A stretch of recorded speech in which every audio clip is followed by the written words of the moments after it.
தமிழில் முதல்ல டப் செஞ்சு வெளியான ஹாலிவுட் திரைப்படம் என்ன அப்படிங்கிறது உங்களுக்கு தெரியுமா?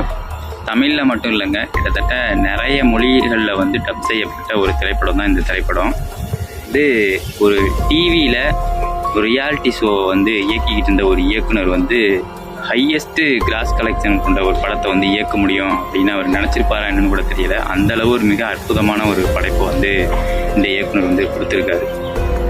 நான் எந்த படத்தை பற்றி சொல்கிறேன் அப்படின்னு கிட்டத்தட்ட எல்லாருமே யூகிச்சிருப்பீங்க அப்படின்னு நினைக்கிறேன்.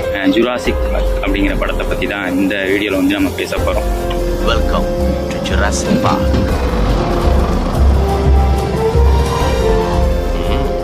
அதோட கண்டென்ட் என்ன, அதோட ஸ்டோரி லைன் என்ன அப்படிங்கிறத பற்றி கொஞ்சம் டீட்டெயிலாக பார்ப்போம். இந்த படத்தை வந்து பார்க்காதவங்க யாருமே இருக்க மாட்டாங்க. எனக்கு வந்து ஒரு 5-6 வயசில் இந்த படத்தை நான் வந்து பார்த்துருக்கேன். தியேட்டரில் போய் பார்த்துருக்கேன் இந்த படத்தை. அந்த அளவு வந்து எனக்கு இந்த படம் ரொம்ப பிடிக்கும்.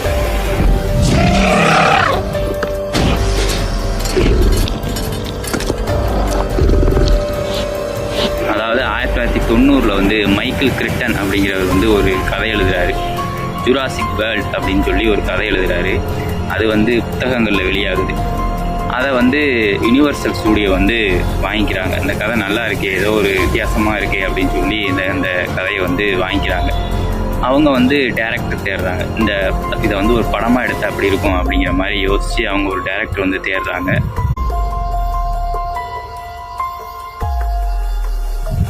அந்த நேரத்தில் வந்து பல முன்னணி டைரக்டர்கள் வந்து இந்த அளவு கிராஃபிக்ஸை வச்சு நம்ம எதுவும் செய்ய முடியுமா, இது மாதிரி செய்யலாமா அப்படிங்கிறதே வந்து யோசிக்கிறாங்க.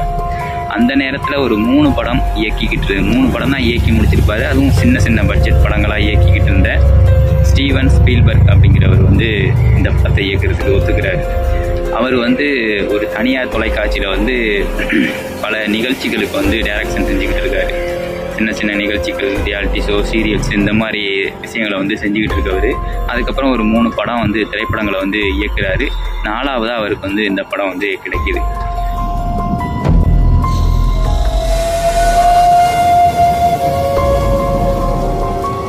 1993 வந்து இந்த படம் ரிலீஸ் ஆகுது. இந்த படத்தை பார்த்துட்டு கூட்டமாக வந்து மக்கள் தியேட்டர்களை நோக்கி போய் படம் பார்க்க ஆரம்பிக்கிறாங்க. புதுசாக என்னத்தையோ ஒன்று காமிச்சிருக்கானுங்களா அப்படிங்கிற அளவுக்கு இந்த படம் வந்து மிகப்பெரிய பிரபலமாகுது. அதுக்கப்புறம் உலகத்துக்கே இந்த படத்தை வந்து காமிக்கணும் அப்படின்னு ஆசைப்படுற யூனிவர்சல் ஸ்டூடியோ வந்து இந்த படத்தை எல்லா டிஸ்ட்ரிபியூட்டர்களையும் வேர்ல்டு வைடாக வந்து டிஸ்ட்ரிபியூட் பண்ணுறாங்க.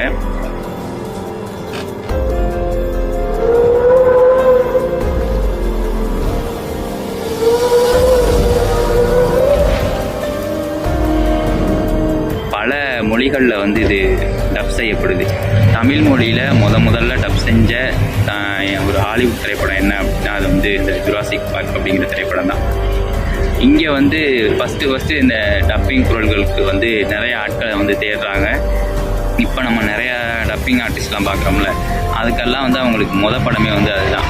நம்ம ரவிசங்கர் அப்படின்னு ஒருத்தர் நிறைய டப்பிங்லாம் செஞ்சுருக்காரு. அவருக்கு வந்து ஃபஸ்ட்டு படம் வந்து ரோஜான்னு நினைக்கிறேன் 92, 2வது வந்து இந்த படம் வந்து பண்ணியிருக்காரு.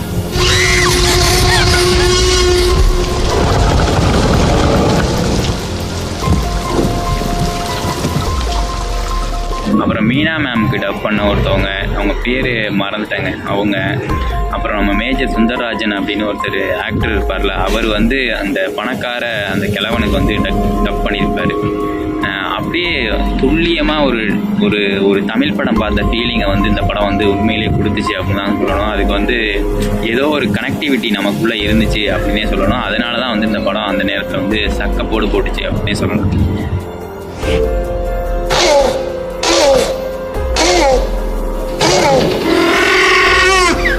இந்த படத்தோட ஒன்லைன் என்ன அப்படின்னா, ஒரு பணக்காரன் அவன் வந்து ஒரு தீவில் வந்து ஒரு அம்யூஸ்மெண்ட் பார்க் வந்து கட்டணும் அப்படின்னு சொல்லி சொந்தமாகவே ஒரு தீவை விலைக்கு வாங்குறான். அந்த தீவை வந்து ஆராய்ச்சி செய்யும்போது அங்கே இருக்கிற மரங்களையெல்லாம் அழிக்கும்போது அதில் வந்து சுத்தமாக அந்த மெழுகு மாதிரி மூடி அந்த கொசு வந்து இருக்குது அப்படிங்கிறத வந்து அந்த ஆராய்ச்சியாளருக்கு வந்து கண்டுபிடிக்கிறாங்க. அந்த கொசுவை ஆராய்ச்சி பண்ணி பார்த்தா அதில் வந்து டைனோசரோட டிஎன்ஏ இருக்குது. இது வந்து இப்போ உள்ள கொசு கிடையாது, இது கிட்டத்தட்ட ஆராய்ச்சியாளர் இன்னொரு அதிசயம் கிடைச்சிருக்கு. இது வந்து இப்போ உள்ள கொசு கிடையாது. இது கிட்டத்தட்ட 3000 ஆண்டுகளுக்கு முன்னாடி வந்து இருந்த கொசு. அதில் வந்து அந்த மரத்தோட பிசுன்னு வலிஞ்சு அது அப்படியே இருக்குது, பணமாகி போயிருக்கு அப்படிங்கிற மாதிரி கண்டுபிடிக்கிறாங்க. அந்த டிஎன்ஏக்களை வச்சு டைனோசர் வந்து உருவாக்கி இந்த தீவை வந்து ஒரு வேற மாதிரியான ஒரு தீவை, அம்யூஸ்மெண்ட் பார்க் மாதிரி இருக்கிற தீவை வந்து இது வந்து ஒரு உயிரியல், இது வரைக்கும் யாருமே பார்க்காத ஒரு தீவை வந்து மாற்றணும், ஜுராசிக் பார்க்னு பேர் வைக்கணும் அப்படின்னு சொல்லி அதுக்கான முயற்சிகளை ஈடுபட்டு அதையும் செஞ்சு முடிக்கிறாரு. இந்த சுற்றுலா சாதாரணமானதா இருக்காது.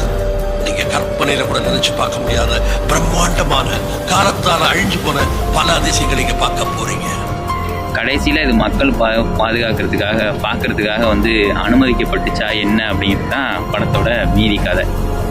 இந்த படத்தோட ஸ்டார்டிங் சீனில் வந்து ஒரு டைனோசர், அதுக்கு பேர் வந்து வெலாசிராப்டர் என்னமோ சொல்லுவாங்க, அதை வந்து ஒரு இடத்துலேருந்து இன்னொரு இடத்துக்கு வந்து டிரான்சிட் பண்ணிக்கிட்டு இருப்பாங்க.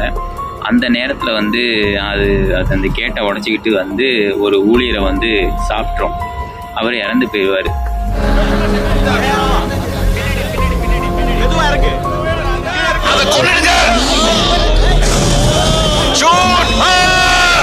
இறந்து போன ஒரு ஃபேமிலிக்கு வந்து பணத்தை கொடுத்து செட்டில் பண்ணிடுவாங்க. பட் வந்து சமூக ஆவலர்கள்னு சொல்லுவாங்கள்ல, அவங்க வந்து இந்த அம்யூஸ்மெண்ட் பார்க், அதாவது இந்த ஜுராசிக் பார்க் வந்து திறக்கக்கூடாது, இதனால ஆபத்து மக்களுக்கு அப்படின்னு சொல்லி கேஸ் போட்டிருப்பாங்க. ஸோ இந்த கேஸை வந்து அவர் முறியடிக்கணும் அப்படின்னா அந்த டைனோசர்ஸை பற்றி ஆராய்ச்சி பண்ணுற சில பேர்களை வந்து இது வந்து பாதுகாப்பாக தான் இருக்குது, ஒன்றும் பிரச்சனை இல்லை, மக்கள் பார்க்குறதுக்கு வந்து அனுமதிக்கலாம், மக்கள் வந்து இதில் வந்து பாதுகாக்க தான் படுவாங்க, மக்களுக்கு எந்த பிரச்சனையும் இருக்காது அப்படின்னு சொல்லி அவங்க ஒரு லெட்டர் கொடுத்தாங்க அப்படின்னா இந்த பார்க்கை வந்து ஓப்பன் செய்யலாம் அப்படிங்கிற மாதிரி கோர்ட் வந்து சொல்லிடும். ஒரு தொழிலாளி இறந்ததுனால அங்கே உள்ள பாதுகாப்பு ஏற்பாட்டை பற்றி இன்சூரன்ஸ் கம்பெனிக்காரங்களுக்கு சந்தேகம் வந்துருச்சு. தரோவா இன்ஸ்பெக்ஷன் பண்ணி ரிப்போர்ட் கொடுக்க சொல்லி என்ன அனுப்பியிருக்காங்க. அதனால சில பேரை தேர்ந்தெடுத்து அந்த தீவுக்கு வந்து அந்த பணக்கார கிழவன் வந்து அழைச்சிட்டு போவார். இது மாதிரி தான் அந்த கதையோட போக்கு வந்து இருக்கும். இந்த மாதிரி போய்கிட்டு இருக்கையில் அங்கே வந்து அந்த ஒவ்வொரு விலங்குகளையும், அந்த டைனோசர்ஸில் ஒவ்வொரு வெரைட்டியாக இருக்குல்ல, அது எல்லாத்தையுமே தயாரித்து வச்சுருப்பாங்க. அப்போ வந்து அந்த கதைகளை வந்து சொல்லுவார். டைனோசரோட ரத்தத்தை உறிஞ்சிற கொசு ஒண்ணு குடிச்ச ரத்தம் ஜீரணமாகாத நிலையில ஒரு மரத்துல போய் உட்கார்ந்துச்சு. அப்ப அந்த மரத்திலிருந்து வழிஞ்ச பிசின்ல அது மாட்டிக்கிச்சு. காலம் எப்படி முதல்ல ஸ்டார்ட் ஆனிச்சு, அந்த கொசு எங்கேருந்து எடுத்தாங்க, அதுலேருந்து எப்படி கண்டுபிடிச்சாங்க, சூப்பர் கம்ப்யூட்டர் உதவியால் வந்து டிஎன்ஏவை எடுத்தாங்க. டிஎன்ஏல பல நாள் பட்ட டிஎன்ஏல வந்து இடையில வந்து வெற்றிடங்கள் இருக்கும், அதுக்கு பதிலாக வந்து தவளையோட டிஎன்ஏவை வந்து அதில் வச்சு அதை வந்து பூர்த்தி செஞ்சோம் அப்படிங்கிற மாதிரி ஸ்க்ரீனில் வந்து ஓடிக்கிட்டு இருக்கும். அதெல்லாம் வந்து நிறைய காட்டுவாங்க. அதெல்லாம் ரொம்ப பிரமிப்பாக இருக்கும் அந்த நேரத்தை அதை வந்து பார்க்குறதுக்கு. பல காலமா பூமிக்குள்ள புதைஞ்சிருந்த காரணத்தினால டைனோசரோட டிஎன்ஏ இழைகள்ல இடைவெளிகள் இருந்துச்சு. நாங்க ஒரு தவளையோட முழு டிஎன்ஏவை உபயோகிச்சு அந்த இடைவெளிகளை நிரப்பணும். வந்து மூச்சு விட முடியாமல் கஷ்டப்பட்டுக்கிட்டு இருப்போம், அது மேலே போய் படுத்து ஒருத்தர் மூச்சு விடுறப்ப மேலே இறங்குறது, இதெல்லாம் வந்து அந்த நேரத்தில் நம்ம பார்க்குறப்ப வந்து ரொம்ப ஆச்சரியமான ஒரு விஷயமா இருந்துச்சு. இந்த மாதிரி ஒரு உயிரினம் வந்து நம்ம பூமியில் இருந்திருக்கு, பட் ஆனால் நம்ம பார்க்கல, அதை வந்து நம்ம கண்ணுக்கு முன்னாடி கொண்டு வந்து நிப்பாட்டியிருக்காங்களே அப்படிங்கிறது வந்து ரொம்ப ஆச்சரியமான ஒரு விஷயமா இருந்துச்சு.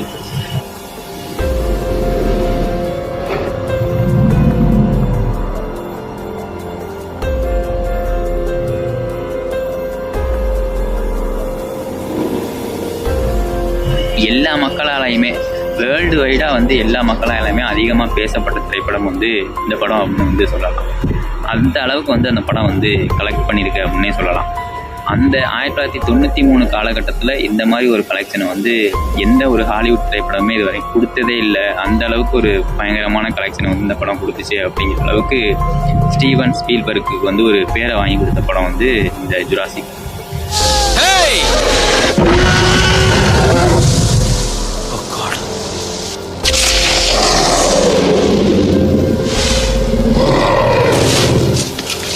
அதுக்கப்புறமாட்டி Jurassic lost world part 2, part 3 அப்படின்னு நிறைய படங்கள் அதோட பார்ட்டாக வந்துக்கிட்டே இருந்துச்சு. பட் இந்த படம் வந்து ரொம்ப ஸ்பெஷல். முதல்ல ஒருத்தர் எதையாவது ஒன்று செய்கிறாரு அப்படின்னா அது வந்து ரொம்ப ஸ்பெஷலாக இருக்குல்ல, அந்த மாதிரி இந்த படம் வந்து ரொம்ப ஸ்பெஷலான படம். அதில் வந்து ஒரு டாக்டர் ஒருத்தர் வருவார், கண்ணாடியெல்லாம் போட்டுட்டு. அவர் வந்து அதீத சித்தாந்தம் அப்படிங்கிற மாதிரிலாம் தமிழில் அவருக்கு வந்து டப் பண்ணியிருப்பாங்க. அவருக்கு தான் வந்து ரவிசங்கர் வந்து பேசியிருப்பார், டப் பண்ணியிருப்பார். அவர் வந்து சில விஷயங்களை வந்து சொல்லுவார். அவர் வந்து அது நமக்கு ரொம்ப கனெக்டிவிட்டியாக இருக்கும். கடவுள் வந்து டைனோசரை படைச்சாரு, அதுக்கப்புறம் கடவுள் வந்து டைனோசரை அழிச்சிட்டு அதுக்கப்புறம் மனிதனை படைச்சாரு. ரெண்டுமே ஒரே காலகட்டத்தில் இருந்துச்சு அப்படின்னா மனுஷனுக்கு வந்து ரொம்ப அழிவாயிரும்.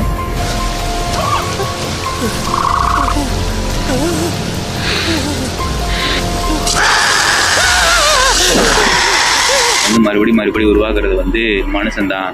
ஸோ அது அந்த அழிவுக்கு வந்து நம்ம காரணமாயிடக்கூடாது அப்படிங்கிறதுக்காக தான் கடவுள் வந்து இந்த டைனோசரத்தை அழிச்சிட்டு மக்களை வந்து படைச்சிருக்காரு அப்படிங்கிற மாதிரி சில விஷயங்கள்லாம் சொல்லுவார். அதெல்லாம் வந்து நம்ம தமிழ் மக்களுக்கு வந்து ரொம்ப கனெக்டிவிட்டியாக இருந்துச்சு. அழிஞ்சு போன உயிரினம் இல்ல, டைனோசர்ஸ். அதுக்கு உயிர் கொடுத்த இயற்கையே இனி அது இருந்த ஆபத்துன்னு அதை அழிச்சிடுச்சு. அந்த படங்களை வந்து நம்ம இப்போ இருக்கிற படங்கள் ஏதாவது ஒரு ஹாலிவுட் படம் வந்து டப் பண்ணி வந்துச்சு அப்படின்னா இந்த 90s 80s கிட்ஸ் போய் ஸ்பெஷலாக யாருமே பார்க்குறதுக்கு வாய்ப்பு இல்லை. பட் அந்த நேரத்தில் அந்த படம் வந்து ரொம்ப கனெக்டிவிட்டியாக இருந்துச்சு. அந்த சுந்தரராஜன் சாரோட குரலாக இருக்கட்டும், இந்த ரவிசங்கர் அவரோட குரலாக இருக்கட்டும், ரொம்ப என்னமோ ஒரு நெருக்கத்தை வந்து கொண்டு போணுச்சு தமிழ் மக்களுக்கு இடையே. ஏன் அப்படின்னா அவர் வந்து ஏற்கனவே வந்து சுந்தரராஜன் அவர்கள்லாம் வந்து பல படங்களில் வந்து நம்ம பார்த்துருக்கோம், பேசுகிறத வந்து கேட்டிருக்காங்க.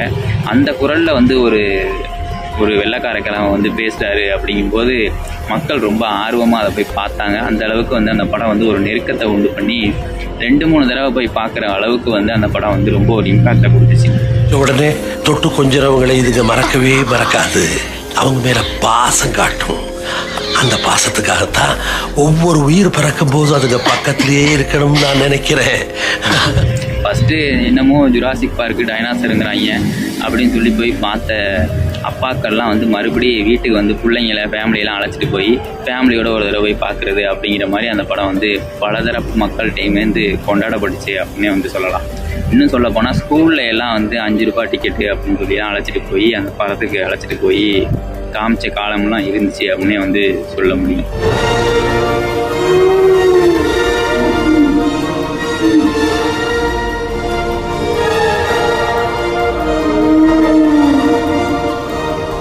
இந்த அளவுக்கு ஒரு செமையான படங்க இந்த படம். வந்து நீங்கள் எல்லாருமே பார்த்துருக்கலாம். விஜய் டிவியில் வந்து ஸ்டார் விஜயில் வந்து கிட்டத்தட்ட ஒரு 3000-4000 தடவை அந்த படத்தை போட்டிருப்பாங்க. பார்க்காதவங்க இருக்கவே முடியாது. சரி, இந்த படத்தை பற்றி பேசுவோம் அப்படின்னு சொல்லி விக்கிபீடியாவில் சர்ச் பண்ணுறப்ப சில விஷயங்கள் வந்துச்சு. சரி, இதையும் சேர்த்து சொல்லலாம் அப்படின்ட்டு தான் அந்த வீடியோ வந்து மேக் பண்ணியிருக்கேன். இந்த வீடியோ பிடிச்சிருந்துச்சு அப்படின்னா லைக் பண்ணுங்கள், ஷேர் பண்ணுங்கள். அவ்வளோதாங்க. தேங்க்யூ. இந்த பார்க்க நடத்த அனுமதிக்க கூடாதுன்னு நான் சொல்ல போகிறேன். நான் கூட தான்